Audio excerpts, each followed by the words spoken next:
대한민국은 현재 아파트에 미친 나라입니다. 미친 집값이 어느 정도는 조정이 되어야 사람들이 살아갈 수 있을 겁니다.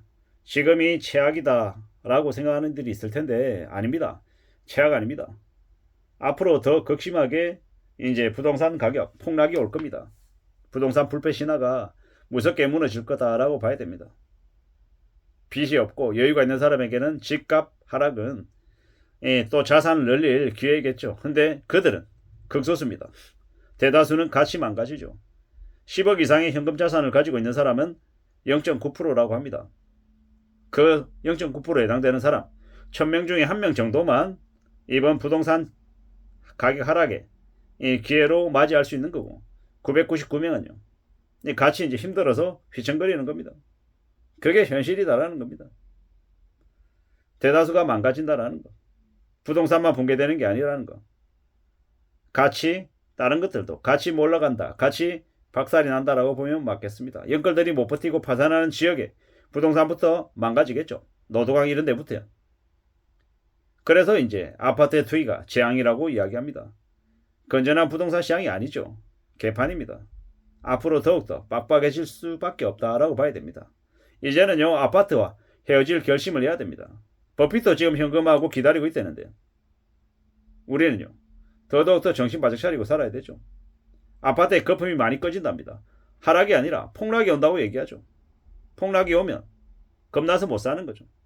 자기만의 확신, 신념을 가지고 있는 사람이 그 시기를 정말 싸게 살 수 있는 기회다라고 생각하고 결정할 수 있는데 보통의 사람들은 겁이 나서 그런 결정을 못한다고 합니다. 저 또한 과연 2028년 그쯤 돼서 집값이 되게 많이 내려가 있을 때 내가 과연 빚을 내서 살 수 있을까 생각해보면 쉽지 않을 수도 있겠다라는 생각을 많이 합니다. 그래서 지금부터 계속 확신을 가지고 더욱 현금을 확보하고 마련하려고 애써야 되겠다라고 생각하고 있습니다. 꽤 우려스러운, 꽤 염려스러운 사항들이 이제 시작됐다라고 봐야 됩니다. 25년, 6년, 7년, 8년, 9년 언제까지 될진 두고 봐야겠지만 제가 생각해보건데 최소 4, 5년은 간다라고 생각합니다. 원달러 환율이 지금 1,500원에 가까운데 지금 이 상태로 가면 2025년 상반기에 1,500원을 넘어서 1,600원도 찍을 수 있다라고 얘기합니다. 설마 그때까지 갈까라고 보통의 사람들은 마음을 먹는데 설마가 사람 잡는다고 하죠. 아무도 모른다라는 겁니다. 우리가 알았습니까? 2024년 12월 3일 계엄령이 선포될지 누가 알았겠습니까? 그리고 지금 이렇게 이 정치 소용돌이가 경제를 휘청거리게 만들지 누가 예상이나 했겠냐라는 겁니다. 그러므로 우리가 살면서 장담이라고 하는 건 함부로 하면 안 되는 것 같습니다. 지금 원달러 환율이 쉽사리 내려갈 기미가 보입니까? 안 보이죠. 해외에 있는 헤지펀드들이 환율 공격에서 해먹겠다고 충분히 들어와서 장난질 칠 수 있는 여건들이 만들어졌습니다. 무서운 얘기죠. 서울의 아파트 가격이 반토막이 난다는 얘기도 파다하고요. 거의 이 정도 되면 어떻습니까? 나라가 거의 망해간다라고 봐도 심한 얘기가 아닌 거죠. 그런데도 여전히 아파트 호가는 복지 여동입니다. 요지부동입니다. 요지부동. 이제 사람들만 빚낸 사람들만 이제 갑자기 두 손 두 발 들고 파산해버리고 회생 신청하면 안 되니까 금융권들이 이 언론하고 같이 짜고 그냥 계속 부추기는 것 같습니다. 사람들이 돈이 없어서 거래를 못할 뿐인 거지 가격은 안 내려가고 있다라고 계속 거짓된 신호를 계속 내보내고 있는 거죠. 희망 품고 계속 버티라고 놔버리지 말라고 그러는 것 같습니다. 근데 정말 이제 저 밑바닥까지 간 사람들이야 아이 나 몰라 나 파산할 거야 이러고 놔버릴 수 있지만 보통의 사람들은요 그럴 수도 없습니다. 왜 그럴 수 없습니까? 직장 다니고 있죠.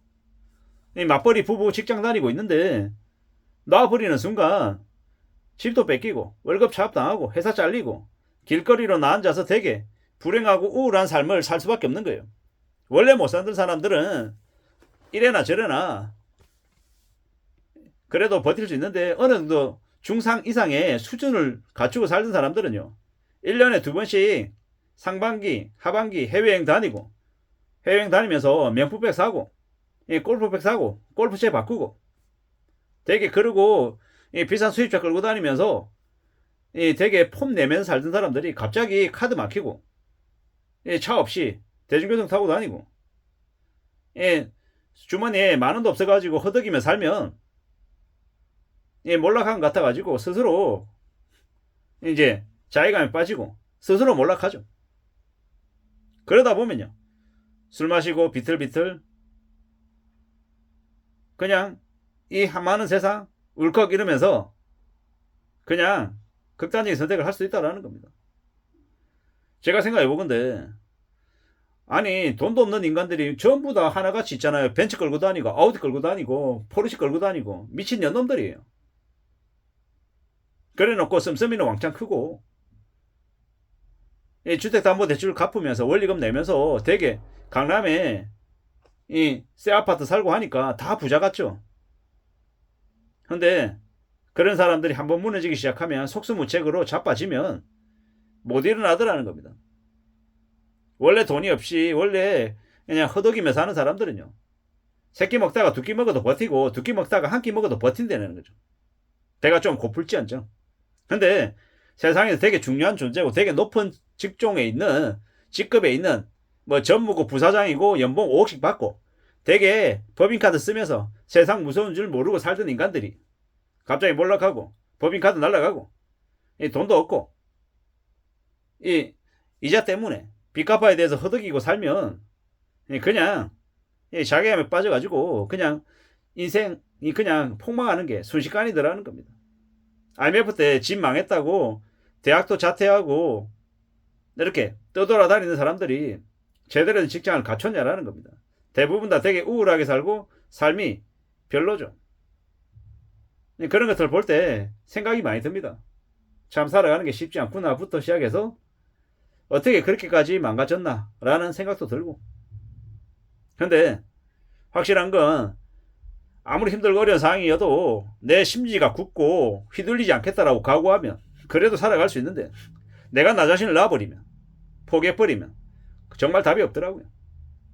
그런 무서운 일들이 앞으로 벌어진다라고 생각하고 마음 단단히 먹고 지내야 될 것 같습니다. 아파트에 미친 나라가 아파트 때문에 많이 몰락간다라고 봐야 되겠습니다. 참 무서운 시대다라는 거.